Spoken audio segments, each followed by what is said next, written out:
What do Yellowstone's wolves and Ice Age mammoths have in common? They were both capable of reshaping entire ecosystems, and when they disappeared, everything changed.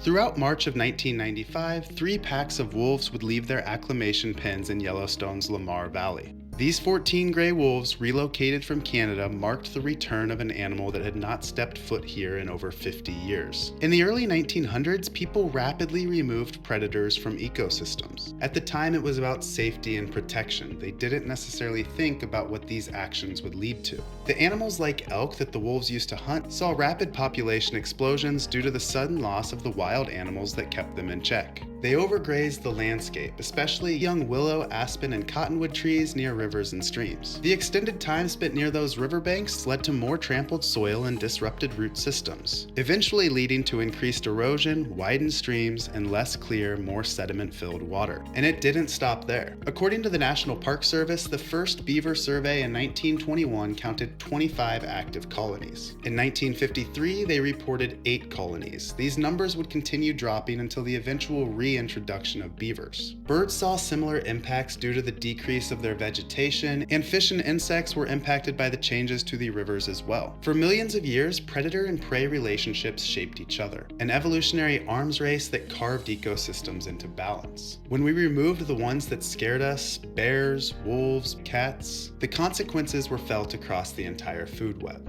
It's been over 30 years since the wolves were welcomed back to Yellowstone, and today the park is thriving. Elk numbers have balanced out. Trees are growing tall again. Beavers are back, rivers are clear, and biodiversity is on the rise. Even the local economy has benefited, with thousands of visitors coming every year for a chance to see the beauty that is this ecosystem. One keystone species reintroduced, and the entire system begins to recover. Yellowstone's story is one of healing, but just beyond the edge of history lies a story of silence, of giants gone and a landscape that faded with them. 12,000 years ago, much of the northern hemisphere looked very different than it does today.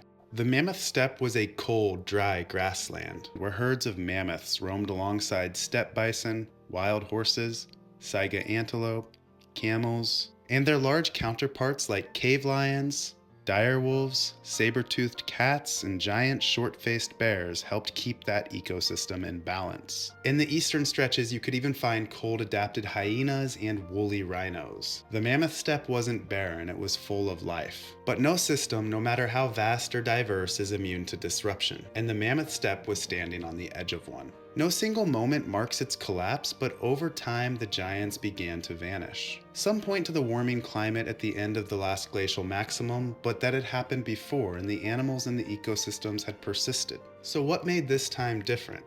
Perhaps it was the people. Growing numbers, moving further into the regions, more sophisticated hunting methods making them better able to take down larger animals.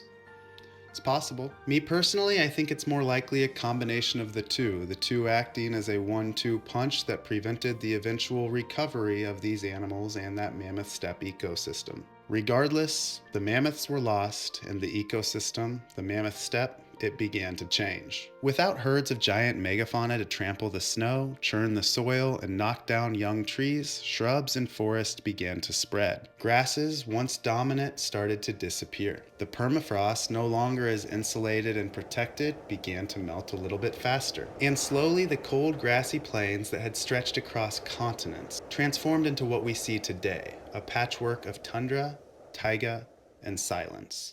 We didn't just lose the mammoth, we lost the world they helped build.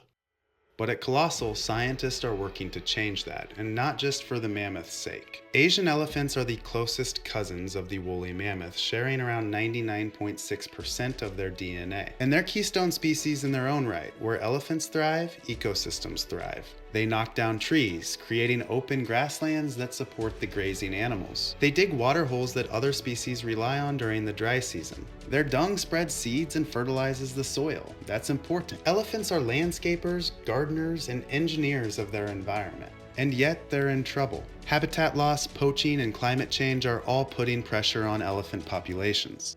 But here's the hopeful part. The same technologies being developed to bring back mammoth traits could help protect and preserve the elephants that we still have here today. When we talk about the past, it's not just about what we lost. It's about what we still have and the responsibility we have to protect it. Because when we protect keystone species, we protect entire ecosystems, even our own. Wolves in Yellowstone, sea otters in kelp forests, beavers in wetlands, elephants across Asia and Africa. These animals are more than just symbols of the wild. They're the pillars that hold it up.